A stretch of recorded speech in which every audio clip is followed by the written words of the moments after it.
साथियों नमस्कार। मैं आर.के. अमोल आज आपसे भारतीय समाज के विभिन्न विसंगतियों के बारे में चर्चा करेंगे। भारतीय समाज में बहुत सारी विसंगतियां हैं। वो जात, धर्म, त्योहार, मांगलिक कार्यक्रम और भी बहुत सारे तथ्य हैं जो आज की तिथि में सही नहीं है और उनका कोई औचित्य भी नहीं। अगर औचित्य भी होता तो भी उस चीज के बारे में आपत्ति नहीं उठाई जाती। जैसे समाज का ही व्यक्ति उसी प्रकार से उसका मतलब वातावरण है जैसे अन्य का है, लेकिन वो जन्म से ही श्रेष्ठ माना जाता है, चाहे वो पूरी तरह से अयोग्य ही क्यों न हो। हमारे यहाँ मंदिर है, हमारे दरवाजे पर, उसमें ब्राह्मण पूजा करने आते थे। जाति की बात कर रहे हैं, लेकिन वो पूरी तरह से निरक्षर थे। वो अपना हस्ताक्षर भी नहीं कर पाते थे, फिर भी वो पुजारी थे। अब उनके पुजारी होने का कोई औचित्य नहीं है।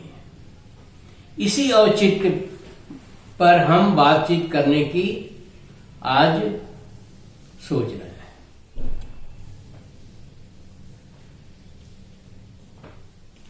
अब कोई जन्मना श्रेष्ठ कैसे हो सकता है जब उसकी परवरिश श्रेष्ठ कब बनाती है उसको, उसके गुण उसको श्रेष्ठ बनाते हैं, उसकी विद्वता उसको श्रेष्ठ बनाती है, न कि जात विशेष श्रेष्ठ है। अब हम कहें कि फला का दिमाग चलता है, फला की भुजाओं में गर्म खून बहता है या उबलता हुआ खून बहता है, या फला जो है भ्रष्टाचार और मक्कारी और वो करके धन का संग्रह कर लिए हैं और वो उच्च हो गए, ऐसा तो मैं नहीं मानता। और न है, मानने का भी सवाल खत्म कर दें तो है भी नहीं। जब तक आप बहादुर नहीं हैं, जब तक आप विद्वान नहीं हैं, जब तक आप धनवान नहीं हैं, या धन का सही उपयोग और सही तरीके से अर्जित नहीं किया गया है, तब तक जो है आपको उस चीज से विभूषित किया जाना, इसके मतलब बेईमानी की जा रही है। इस देश में बहुत सारे विदेशी आक्रमण हुए, उस समय न किसी का दिमाग चला, न किसी की भुजाओं में खून बहा गरम उबलता हुआ, और न ही किसी के पास धन था कि जो उसको रोके। और उससे देश की बदनामी तो हुई, देश की बर्बादी भी हुई और बेइज्जती भी हुई। उसी प्रकार हम आते हैं शस्त्र शास्त्रों पर। बहुत सारे आपके शास्त्र हैं, उसमें नाम लेने की आवश्यकता नहीं है मुझे, और सभी में कुछ न कुछ बहुत सारी विसंगतियां हैं। वो मानव हित की बात नहीं करते हैं, वो मानव कल्याण की बात नहीं करते हैं, वो समानता और सद्भावना की बात नहीं करते हैं। ये ग्रंथ, इन ग्रंथों में जाने क्या क्या लिखा हुआ है, जिसकी वजह से समाज के अंदर विसंगतियां पैदा हो जाती है। इसके कान में तेल डाल दो, ये पढ़ने के योग्य है, ये ऐसा करने की योग्य है, वो ऐसा करने की योग्य है, ये सारी अनर्गल बातें हैं और इन बातों का कोई औचित्य नहीं है, और इसकी वजह से देश का भारी नुकसान होता है। शिक्षा फला ग्रहण करेंगे और फला नहीं ग्रहण करेंगे। इसी तरह की अनेक विसंगतियां हैं। तो ये जो धार्मिक ग्रंथ हैं, ये भी किसी काम के नहीं हैं और समाज और देश के हित की बात नहीं करते हैं। समाज में विसंगतियां पैदा करते हैं। उनके अंदर जो उल्लिखित है वो एक तरफा है और उसके अंदर कोई ऐसा तथ्य नहीं है जो देश के हित में हो। इसी तरह से त्योहार हैं, ये सब रीति रिवाज ही हैं, या एक तरह से कह लीजिए एक धूर्ततापूर्ण कार्य हैं। त्योहारों को ले लीजिए, दिवाली में जुआ खेलना सिखाया जाता है, कहा जाता है जुआ खेलना इस दिन आवश्यक है। होली में शराब पीना, भांग पीना आवश्यक है। तो कैसे मान लें कि आप जो है सही तरीके से काम कर रहे हैं। त्योहार तो बहुत जगह मनाया जाता है, शराब भी बहुत दुनिया में पिया जाता है और जुआ भी खेला जाता है, लेकिन त्योहार के दिन ऐसा करना और त्योहार कहना इसको कि ये त्योहार है मेरा, ये सही नहीं है। ये देश हित में भी नहीं है। वैसे भी जुआ खेलना या मद्यपान करना ये देश हित में नहीं है, मानते इसको। और त्योहार के नाम पर इसकी परंपरा कायम करना ये तो बिल्कुल ही निम्न स्तर का कार्य है। इसी प्रकार देवी देवता हैं, मतलब यहां तो कहा जाता है 33 करोड़ देवी देवता हैं, जिनका नाम भी आम आदमी को नहीं पता, जिनका क्या काम है ये भी नहीं पता। लेकिन ये नकली ढोंग पाखंड आडंबर के तहत देवी देवताओं की उत्पत्ति और निर्माण और जाने क्या क्या जो है, ये भी एक दूषित मानसिकता का द्योतक है। कोई देवी देवता नहीं होता है। देवी देवता तो प्रकृति ही होती है। हवा होता है, पानी होता है, अग्नि होती है, आकाश होता है, क्षितिजल पावक गगन समीरा, इससे बड़े तो देवता ही नहीं कोई है। जल के बिना आपका काम नहीं चल सकता, हवा के बिना आपका काम नहीं चल सकता। इसमें भी तमाम तरह के कॉम्प्लिकेशंस, तमाम तरह के जटिलताएं पैदा कर दी गई हैं और ये सब करके आप पैसे का बुद्धिमान वर्ग पैसे उगाता है और पैसे लेता है लोगों से। तीर्थ स्थानों पे भी एक अपनी कहानी है। तीर्थ स्थान भी पर्यटन के दृष्टिकोण से नहीं बनाए गए हैं और तीर्थ स्थानों में भी लूट खसोट, मतलब बहुत सारी चीजें होती हैं पर्यटन स्थलों में। वो अपना निजी बना ले, पर्यटन स्थल को अपना निजी संपत्ति बना लेते हैं और वहाँ लूटपाट भी होती है, पैसे भी लूटे जाते हैं, गुमराह भी किया जाता है, तरह तरह के उसमें चोरियां भी की जाती हैं। उनके साथ तमाम तरह की चीजें हैं, विसंगतियां जो तीर्थ स्थानों में विद्यमान है। उदाहरण के लिए आप पुरी का वो ले लीजिए, क्या कहते हैं, जगन्नाथ मंदिर को ले लीजिए।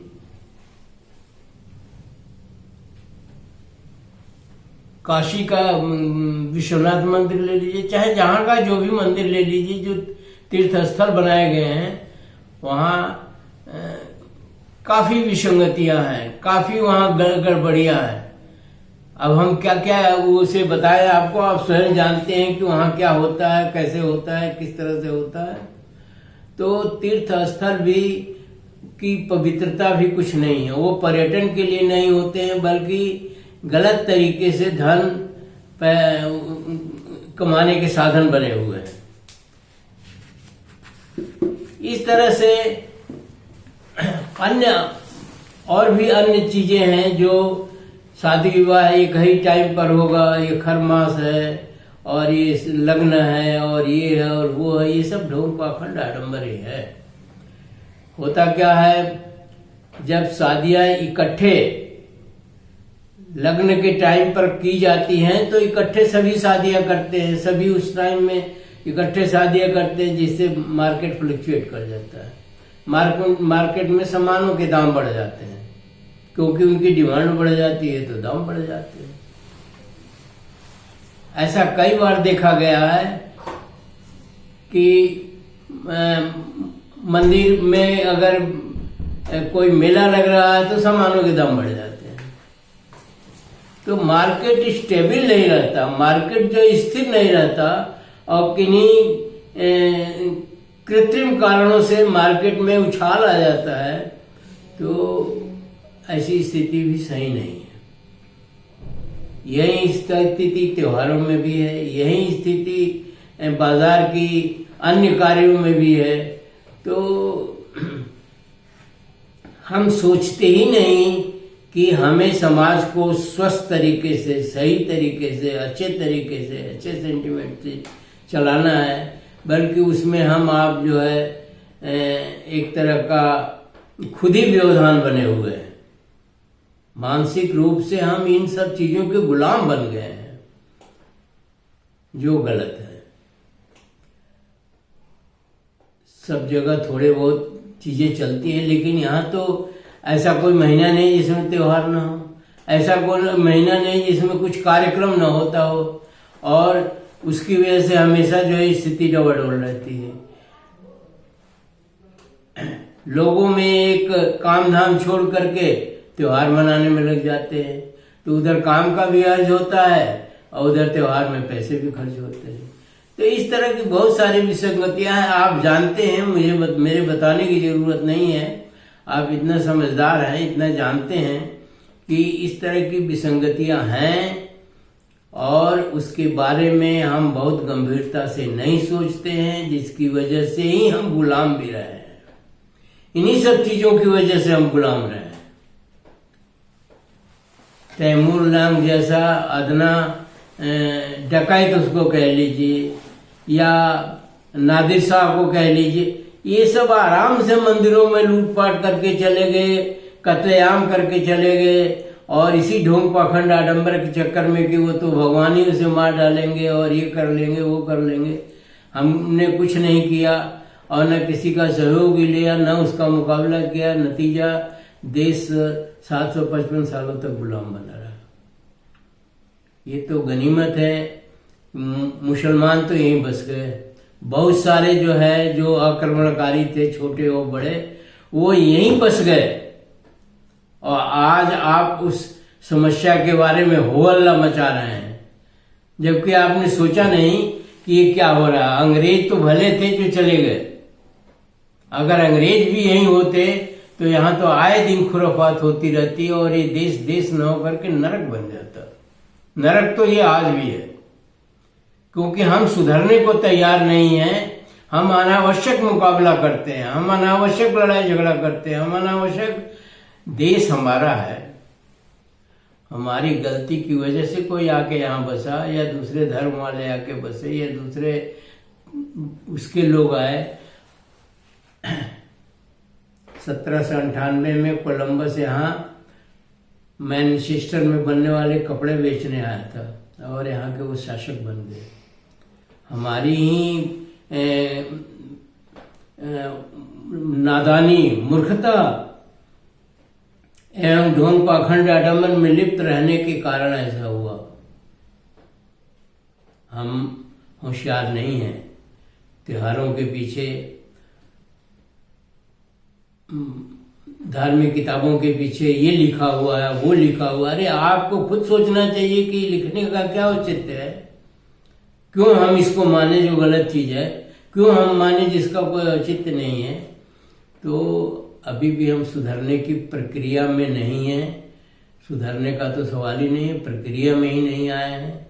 इसलिए हमारा तो निवेदन रहेगा कि आप ढोंग पाखंड आडंबर छोड़िए, ये त्योहारों को नॉमिनल तरीके से मनाइए, और शादी विवाह तो साल भर करिए। कहीं कोई खरमास नहीं होता, कहीं कोई चीज नहीं होती। आखिरकार अन्य धर्मों में होता ही है, चाहे वो मुस्लिम धर्म हो, चाहे वो बौद्ध धर्म हो, चाहे क्रिश्चियन धर्म हो, चाहे कोई भी धर्म हो, सब में तो होता ही है। तो उनका अनिष्ट नहीं होता, हमारे यहाँ ही अनिष्ट होता है। ये देश हित में इन सब चीजों की समाप्ति के लिए कदम उठाया जाए, उठाइए, और इन सब को छोड़ करके एक नया आप जमाना, या नया एक ईरा, या एक नया आइडिया लेकर के आइए, और देश के हित में काम करिए। किसी समाज, किसी जाति, किसी उसमें नहीं। और जातियां तो वैसे भी कोई मतलब नहीं है, इनसे कोई जातियों से कुछ भी भला होने वाला नहीं है। आप दलित को सता करके आप अमीर बन जाएंगे तो क्या होगा? आपके अंदर ये पूरा एक शरीर है, देश है, इसमें एक पैर कट जाएगा तो आपको तकलीफ नहीं होगी, या आप अपंग नहीं होंगे, विकलांग नहीं होंगे। वैसे ही विकलांगता है हमारी। हमने एक अंग अपना काट के अलग रख दिया, दूसरे अंग में अंग भंग है, तो कैसे आप जो है इस देश को चलाएंगे और इस देश को स्वस्थ करेंगे, या इस देश को में आजादी लाएंगे, या इस देश के उन्नति के लिए कार्य करेंगे? नहीं कर सकते हैं। इसलिए मेरा निवेदन है कि आप इस पर गंभीरता से विचार करें, वीडियो को पढ़ें और पढ़ करके उसके अपने विचारों से मुझे भी अवगत कराएं कमेंट बॉक्स में, और देश के हित में कार्य करने के लिए सन्नद्ध हो जाए। बहुत अच्छी चीज है। इन सब चीजों में, त्योहारों में, इन रीति रिवाजों में, इन धार्मिक ग्रंथों में, इन तीर्थ स्थानों में कुछ नहीं रखा है। एजुकेशन को बढ़ाइए, शिक्षा को बढ़ाइए, सही दिशा में उसको ले जाइए। स्वास्थ्य तो जरूरी है ही। इसी के साथ वीडियो समाप्त करता हूँ। धन्यवाद। वीडियो को लाइक, सब्सक्राइब और शेयर करना न भूलिए, ताकि हमारा मनोबल बना रहे। जय भारत, जय भीम, जय नेहरू।